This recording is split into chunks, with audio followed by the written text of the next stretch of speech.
노다지 썰전.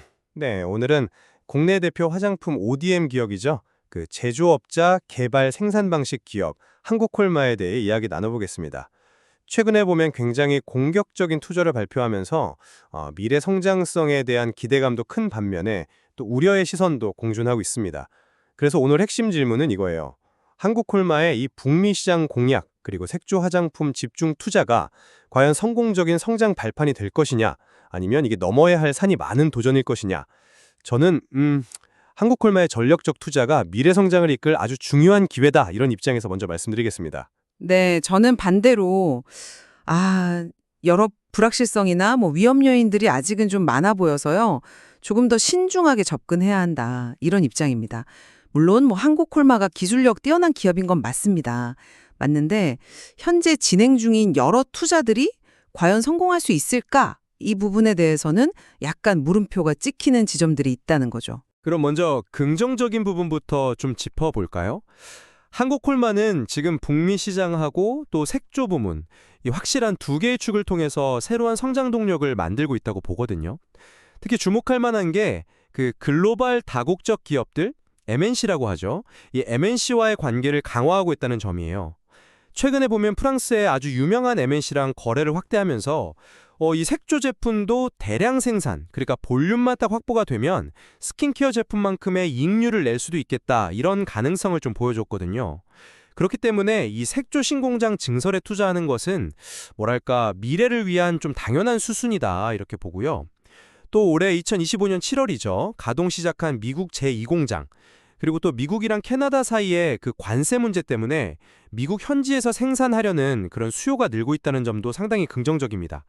그러니까 캐나다에서 만들어서 미국으로 수출하면 관세 부담이 커지니까 아무래도 미국 안에 생산 시설을 가진 한국콜마한테는 이게 새로운 고개를 잡을 기회가 열린 셈이죠.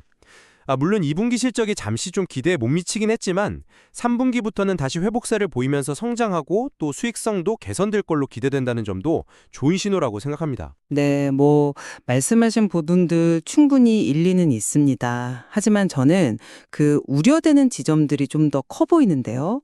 우선 미국 사업의 불확실성, 이게 좀 걸립니다. 그 7월에 가동했다는 제2공장 있잖아요.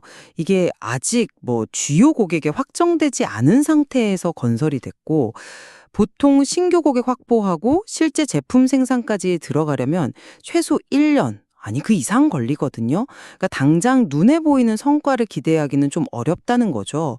그리고 더 큰 문제는 기존에 있던 제1공장이에요. 여기가 특정 인디 브랜드 하나에 대한 매출의 의존도가 무려 70%에 달합니다. 이게 만약에 이 핵심 고객사 주문량이 줄거나 변동이 생기면 미국 법인정제 실적이 그냥 크게 흔들릴 수 있는 그런 구조적인 위험이 있다는 거죠. 실제로 이 고객사 주문이 왜 줄었는지 그 원인도 명확치가 않아서 회사에서도 미국 법인 실적 가이던스를 연초에는 매출 900억 원의 흑자 전환 목표였는데 이걸 지금 매출 800억 원에 그냥 손익분기 이점 비피어 달성 수준으로 낮췄습니다.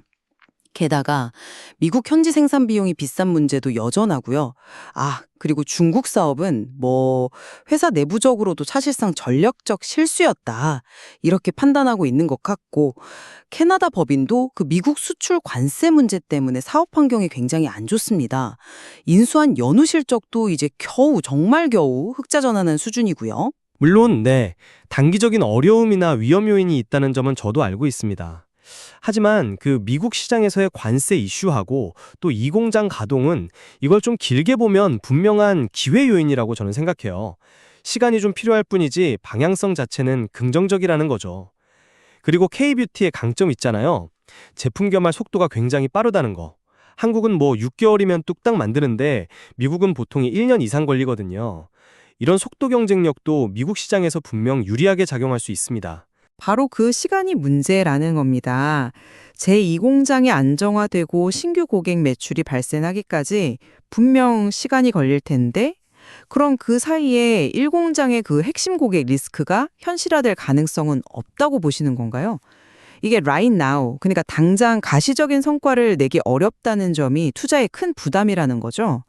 그리고 색조 투자 효과도 좀 더 냉정하게 봐야 합니다. MNC 거래 확대를 위해 필요하다는 점은 뭐 저도 동의하지만 색조 제품은 일반적으로 선케어 제품보다 이익률이 낮다는 한계가 명확하잖아요. 게다가 처음에는 한 250억 원 규모였던 색조 공장 투자가 부지 매입에 200억 원이 추가되고 하면서 규모가 훨씬 커졌어요. 이러면 내년 이후에 설비 투자, 그 캐펙스 부담은 더 늘어날 겁니다. 이런 공격적인 투자가 글쎄요, 반드시 성공으로 이어진다는 보장은 없지 않습니까? 작년 4분기 실적이 안 좋았던 기저효과는 있겠지만 올해 4분기에도 예상되는 한 80억 원 규모의 성과급 지급, 이것도 여전히 부담 요인이고요. 하지만 MNC 거래 확대는 결국 규모의 경제를 통해서 색조 부문의 수익성을 개선할 중요한 열쇠가 될 수 있습니다. 최근 그 퍼럼스 MNC 사례가 바로 그 가능성을 보여줬다고 생각하고요. 미래 시장을 선점하기 위한 투자는 저는 필수적이라고 봅니다. 단기적인 부담보다는 중장기적인 성장 가능성에 좀 더 주목해야 한다는 입장입니다. 과연 그럴까요? 그 MNC와의 거래가 정말 스킨케어 수준의 마진으로 이어질지는 아직은 좀 더 지켜봐야 하는 거 아닌가요? 색조 자체의 본질적으로 낮은 마진율하고 또 늘어난 투자 부담을 고려하면 현재로서는 위험 요인이 더 커 보입니다. 미국에서의 가시적인 성과 부재, 중국과 캐나다의 어려움, 거기다 핵심 고객 리스크까지. 이건 뭐 넘어야 할 과제가 너무 많아 보입니다. 네, 그럼 정리를 좀 해보겠습니다. 저는 한국 콜마가 비록 단기적인 어려움은 겪고 있지만 미국 시장 확장과 또 색조 부문 집중이라는 전략적 투자를 통해서 중장기적인 성장 발판을 성공적으로 마련하고 있다, 이렇게 보고 있습니다. 특히 글로벌 MNC와의 파트너십 강화는 아주 긍정적인 신호라고 생각합니다. 저는 여전히 신중론을 유지하겠습니다. 미국에서의 어떤 즉각적인 성과가 보이지 않는다는 점, 그리고 높은 투자 비용 부담, 핵심 고객 리스크 같은 이런 해결해야 할 문제들이 아직 많이 남아 있습니다. 그래서 너무 낙관적인 전망을 하기에는 아직은 좀 이르지 않나, 이렇게 판단됩니다. 네, 한국 콜마의 미래를 둘러싼 두 가지 시각을 들어봤습니다. 이 공격적인 투자가 과연 밝은 미래를 가져다 줄지, 아니면 이 잠재된 위험 요인들이 현실화될지는 앞으로 좀 더 주의 깊게 지켜봐야 할 것 같습니다. 최종적인 판단은 시청자 여러분의 몫으로 남겨두겠습니다.